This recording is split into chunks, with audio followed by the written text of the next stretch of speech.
يا اهلا وسهلا بيكم، عاملين ايه؟ يا رب كلكم تكونوا بخير. زي ما وعدتكم الفيديو الاخير ان احنا كنا وصل لينا البين كود، وطبعا كنا هننزل الوصفات الجامدة جدا دي اللي قدامكم: فراخ محمرة وجلاش وكوسة ومكرونة وكفتة.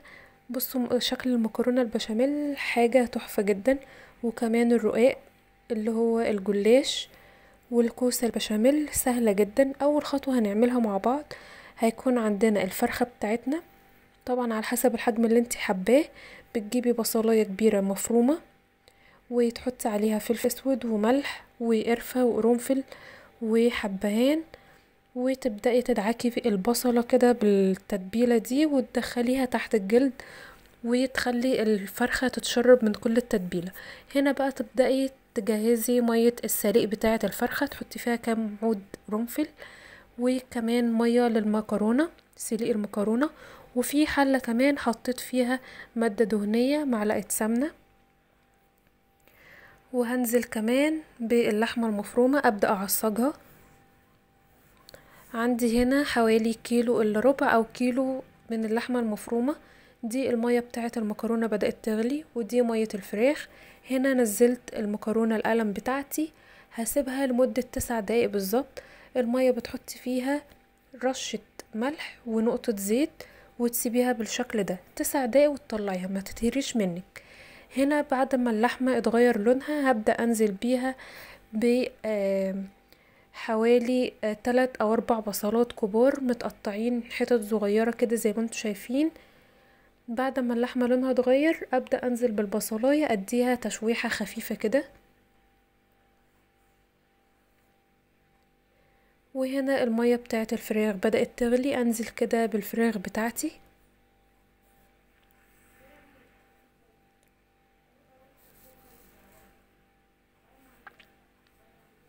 تمام.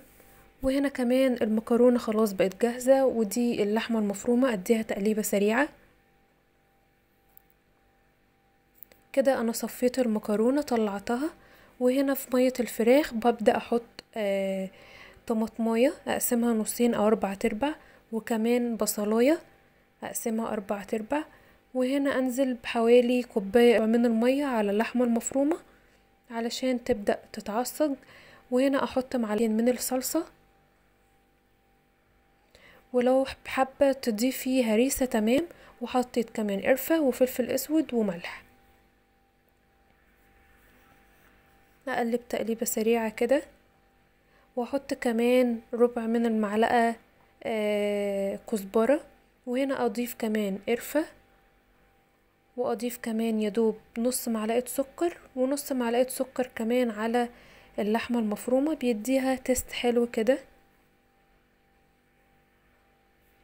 هنا الفراخ خلاص بقت جاهزة، وهنا هبدأ اسلق بتنجان مخلل. احنا كل مرة في الوصفات بتاعتنا بنقليه، احنا المرة دي هنغير وهنسلقه. هنا بقى هبدأ اجهز الكريمة بتاعتي. حطيت حوالي 8 معالق من السمنة، قصاد كل معلقة من السمنة بتحطي معلقة دقيق. هنا حطيت 8 معالق دقيق و8 معالق من السمنة، وابدأ اقلبهم بالشكل ده. تفضلي تقلبي وتخلي بالك جدا منها علشان علشان ما تتحرقش منك. شايفين شكلها بدأت تتقل شوية معايا. ضفت كمان معلقتين من السمنة عشان حسيت ان هي تقلت جامد معايا. النار بتاعتي تكون هادية طبعا، وتكوني واقفة جنبها مخلية بالك كويس جدا منها. تقلبي بالشكل ده. بدأت السمنة تسيح. طول ما انتي بتقلبي لما تحسي ان التقليب بقى خفيف او ايدك بتروح وتيجي بسرعة بسهولة، تعرفي ان كده الكريمة بتاعتك ناجحة. بالشكل ده كده احنا كده بنحمر الدقيق. طبعا مش هنوصله لدرجة الحرق، لا احنا بنخليه يكون لونه ذهبي.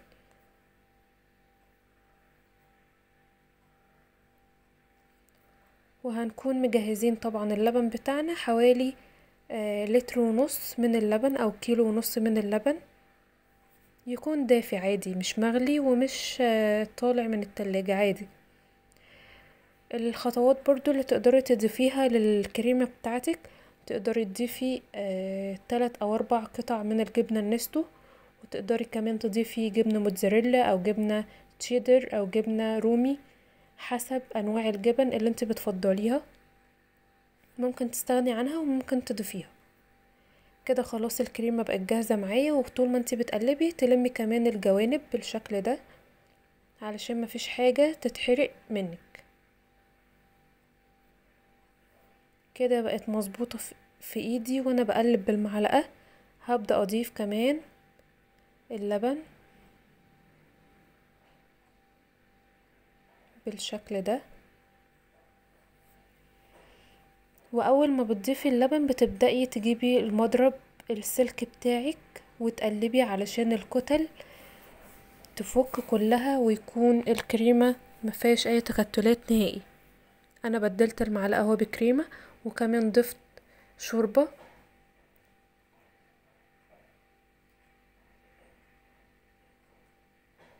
كل الكتل دي لازم تتفك. وحطيت كمان حوالي ربع كوباية من الزبدة، زبدة بلدي، واقلب علشان ما تكتلش معايا. واحط مكعبين عفوا مكعب واحد من مرقة الدجاج، وتقلبي كويس جدا علشان يدوب وما يكونش فيه عامل تكتلات يبوظ الطعم بتاعك. حطيت اخر شوية شوربة. طول ما انتي بتقلبي او طول ما هي على النار بتلاقيها بتبدأ تتقل، فانتي برضو بتسيبيها شوية على النار تتقل لو انتي عايزاها تقيلة قوي. لو انتي عايزاها خفيفة بتقلبيها، واول ما تلاقيها خلاص بدأت تتقل معاكي بتقفلي عليها. مجرد ما بتقفلي بتلاقيها بقت تقيلة، يعني حتى وانتي قافلة على النار بتلاقيها بقت تقيلة، فتخلي بالك من النقطة دي. بص القوام بتاعها كده خلاص بقت جاهزة معايا. هقفل على النار وهلاقيها برضو تقلت اكتر من كده. ابدأ بقى احط الملح بتاعي، واحط كمان الفلفل الاسود، ممكن تحطي فلفل ابيض بدل الفلفل الاسود. اقلب كده علشان ادوب كل حاجة. بصي القوام بتاعها كده تمام، فل قوي. اقفل عليها وابدأ اشتغل في حاجة تانية سريعا.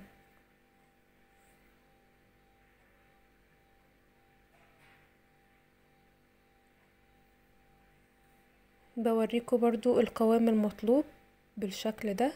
طول ما انا برفع الكبشة وانزل لو تلاحظوا ان القوام عمال بيتقل. اديها تقليبة اخيرة كده بقت جاهزة معايا.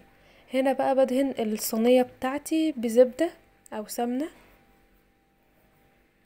واديها كمان رشة بقسماط علشان المكرونة بتاعتي ما تلزقش. ودي المكرونة بتاعتي اللي كنت مصفياها. هبدأ اضيف كبشتين كده من الكريمة، اقلب فيها المكرونة، وابدأ ارص الصينية بتاعتي بالشكل ده. احط طبقة مكرونة، وبعد كده طبقة من الفلفل من اللحمة المفرومة. طبعا انا مش هحط اللحمة المفرومة كلها على المكرونة، لان انا هستخدمها في الرقاق وهستخدمها كمان في الكوسة. بالمناسبة انا عمالة اقول رقاق بس هو جلاش. اوزع كده اللحمة المفرومة،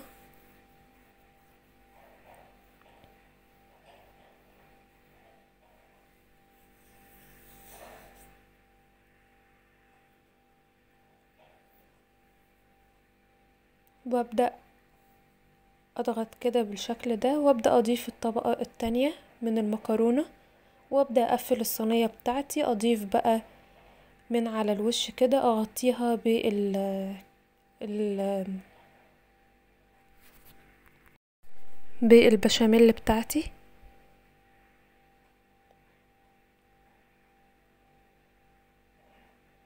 تمام كده.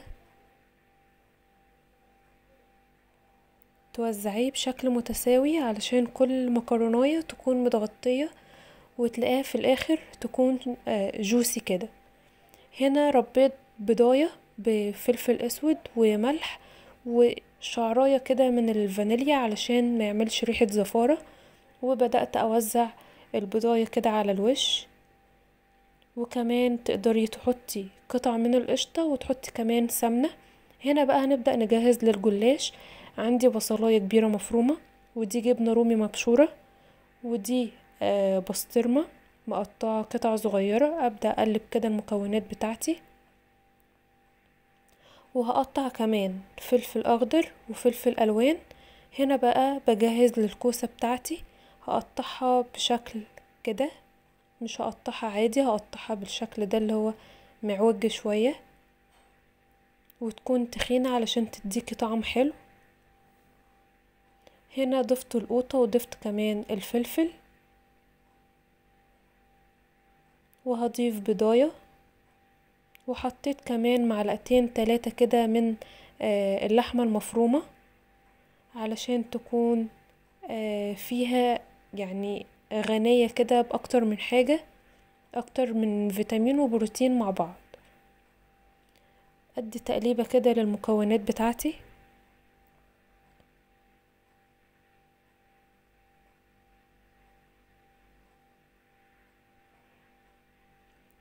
كده انا خلصت تقطيع للكوسة، وهحط حلة على النار، اسيب فيها المية تغلي علشان هسقط فيها الكوسة. وده الجلاش بدأت اقطعه على قد الصينية بتاعتي، ودهنتها كمان بالسمنة. بصوا شكل الكوسة، نزلتها في المية المغلية وحطيت عليها مكعب من مرقة الدجاج ورشة فلفل اسود ورشة ملح. اقلبها بالشكل ده وهسيبها على النار. اول ما تاخد اول غلوة هطلعها واصفيها وابدأ اشتغل بيها على طول. هنا بقى هبدأ ارص الرقاق بتاعي، الجلاش بتاعي المتقطع هحطه من تحت. كده كده هو هيكون مستوي مع باقي الرقاق الجلاش، بس علشان يكون الشكل بتاعه مش باين من فوق. هحط كده بين كل جلاشة والتانية، هحط معلقة سمنة وادهنها او اوزعها كده. هبدأ اضيف كمان الخلطة بتاعتي اللي انا عملتها. تحطي كل انواع الجبن اللي انت بتحبيها، تحطي بسطرمة، تحطي لحمة مفرومة، ممكن تعمليها بخضار بس، ممكن تعمليها لحمة مفرومة بس، ممكن تعمليها ببسطرمة بس، ممكن تعمليها بسلطة لانشون، ممكن تعمليها بتونة، حسب اللي انت بتحبيه انت والاولاد.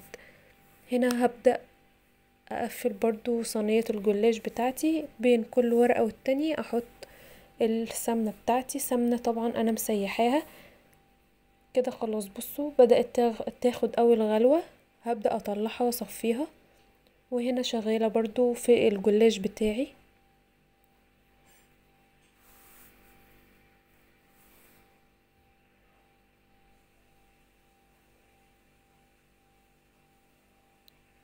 ودي اخر طبقة، وابدأ اقطع الصينية بتاعتي حسب عدد القطع اللي انت عايزاها تكون جاهزة معاكي، وحسب برضو الطريقة اللي بتقطعي بيها الاكل بتاعك علشان توزعيه على الضيوف او على الاولاد.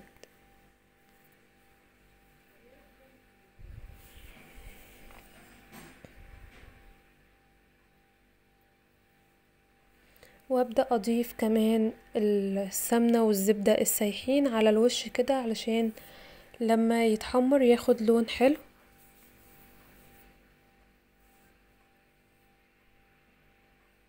وهدخلها هي كمان على الفرن. طبعا انا مشغلة الفرن على درجة حرارة 180، وكل حاجة هسيبها لغاية اما تستوي او تتحمر معايا.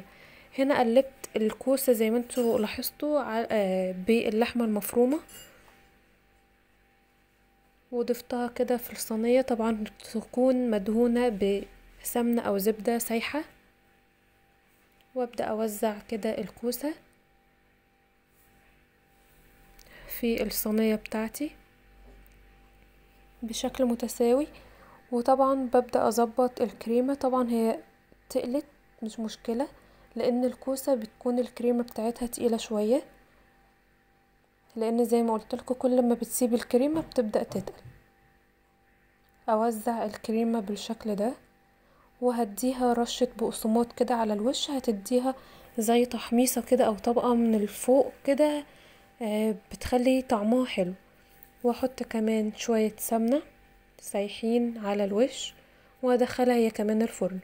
وهنا هنبدأ نجهز للكفتة. عندي بصلاية كبيرة مقطعة 4/4 ومكعبين مرقة دجاج اضربهم ضربة خفيفة. وهنا عندي كوباية من فول الصويا نقعاها وصفتها كمان، وهنا حطيتها على البصل بتاعي. وهضيف كمان معلقة من البيكنج باودر ومعلقة من النشا ونص معلقة من البصل البودرة والثوم البودرة ومعلقة من الفلفل الاسود ومعلقة من الملح.